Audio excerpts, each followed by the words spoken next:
बिस्मिल्लाहिर्रहमानिर्रहीम। आज एक शोशा उठा हुआ है और इसी इस्लामाबाद और पिंडी की मस्जिद के ख़तीब ने यह कह दिया कि यजीद को रहमतुल्लाह अलैह कहा कर।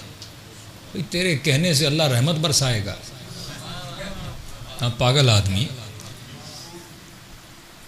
वो देख के रहमत भेजता है। उसके यहाँ सिस्टम अदल है। यानी आप ये सोचें जिस कौम के जवान का रोल मॉडल यजीद बन जाए, ये फिसाद फैला रहे हैं ना कि वो तरबियत जो रसूल खुदा ने, एक जवान वो है जिसका रोल मॉडल है मोहम्मद मुस्तफ़ा, जो फरमाते हैं बुइस्तु लिउतम्मिम मकारिमल अखलाक, ऐ मुसलमानों में इसलिए मबूस हुआ ताकि तुझे बाअखलाक बनाऊं। सिर्फ अखलाक नहीं, मकारिम अखलाक, अखलाक की बुलंदियों तक तुम्हें पहुंचाऊं। और उसी मुसलमान के लिए जो रसूल को मानता है उसके सामने यजीद जैसे को लाया जाता है। ये कहो रहमतुल्लाह कि अल्लाह इस पर रहमत भेजे। अब ये जवान सोचेगा नहीं भाई जब यजीद इतना कुछ कर चुका उस पर रहमत है तो मेरे छोटे छोटे गुनाहों को खुदा क्या करेगा? तो मुझे भी जो दीन में करना है करने दो। बड़ा अच्छा इस्लाम है जिसमें इतनी पार्टीबाजी है। कितनी पार्टीबाजी है कि एक ने रसूल को देख लिया, चार लफ्ज रसूल से सुन लिए, वो सहाबी बना। अब क्यों कि उसका बेटा है। तो फिर इस मुल्क में क्यों चीखें मारते हो और धाड़े मारते हो? जब सियासी पार्टियां बाप के बाद बेटा आता है, बेटे के बाद बेटा आता है, ये उसूल फिर यहां भी चलाओ।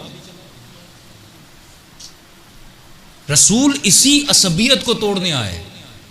कुरान कहता है इन्ना अक्रमकुम इंदल्लाहि अतकाकुम, मेयार तकवा है। लेकिन जब इंसान तासुब पे उतर आता है, जब ये सोचता है कि मेरा रिज्क खुदा नहीं दे रहा, सऊदिया दे रहा है, जब ये अपने रिज्क का मालिक बंदों को समझता है तो बंदों की तारीफ करता है, खुदा की तारीफ नहीं करता।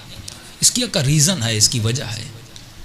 इसकी वजह यह है कि वो ये जानते हैं कि अगर लानत यजीद पे भेजी जाएगी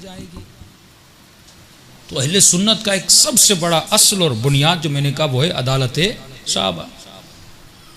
तो वो असल इनका ख़राब हो जाएगा, क्योंकि जब पूरा अहले सुन्नत का मुआशरा यजीद पे लानत भेजेगा तो ये बच्चा बाप से पूछेगा बाबा ऐसे को बनाया किसने था,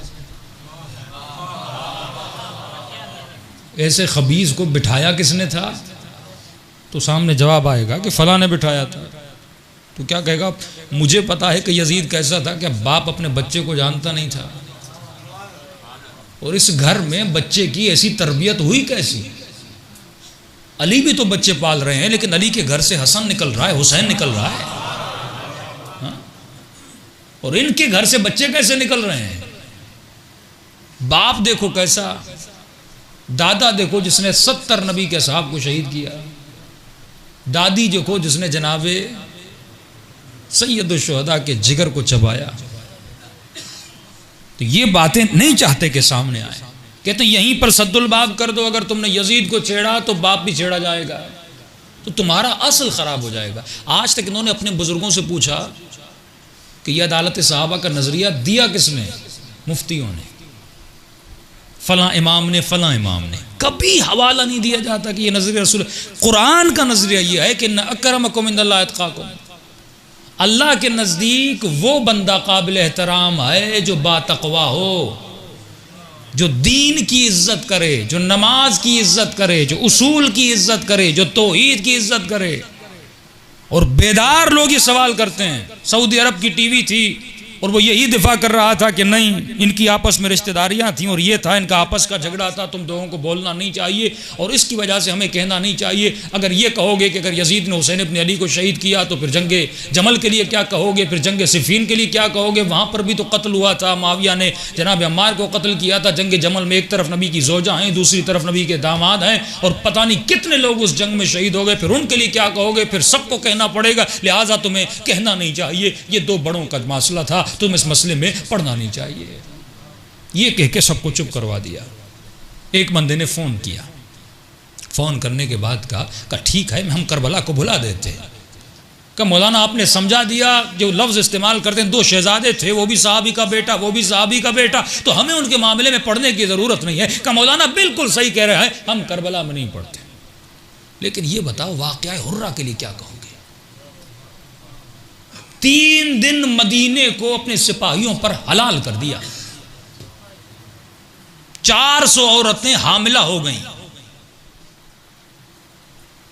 400 जिनाज़ादे बच्चे पैदा हुए। मुसलमान इसकी डर से काबे में छुप गए। 3 दिन काबतुल्लाह को ढाया गया, आग लगाई गई, बूढ़े बूढ़े सहाबी को मारा गया। क्या इसके बारे में आप क्या कहेंगे? तुम किसी के जुल्म को करबला में छुपा सकते हो, और हुसैन तो पहले ही बता कर गए थे, अगर इस खबीज का मुकाबला नहीं करोगे ये आग तेरे घर तक भी आएगी। ए मदीने वालों, ये मत सोचना सिर्फ हुसैन का घर उजड़ेगा, तेरा घर भी उजड़ जाएगा। क्या गुजरी उस जमाने में मदीने वालों पर, जब ये सिपाही घरों में जाते थे और इज्जतों को पामाल करते थे। ये तो तारीख में मौजूद है। तो वहां पर उसका मुंह बंद हो गया। तो एक चीज आपके दुश्मन का मुंह बंद कर सकती है, उसका नाम है दलील। मासूम फरमाते नहनु अपना दलील, तो दलील से बात किया कर, और ये दलील है जो दुश्मन के मुंह को बंद करती है। और सबसे पहला असल और मकाम जो ज़ियारत आशूरा में बयान किया जाता है, सबसे ज़्यादा लानत जो है वो ज़ियारत आशूरा में की गई। और इसी ज़ियारत आशूरा पर पाकिस्तान में पाबंदी लगाने की साजिश की जा रही है। क्योंकि ज़ियारत आशूरा में लानत है, बनु उमैया पे लानत है, आले ज़ियाद पे लानत है। भाई अगर लानत भेजना जुर्म होता तो 41 मरतबा खुदा कुरान में लानत क्यों भेजता? 41 टाइम खुदा ने कुरान में लानतें भेजी हैं। इसका मतलब लानत भेजना बुरी बात नहीं है, देखना यह है कि किस पे लानत भेजी जाए।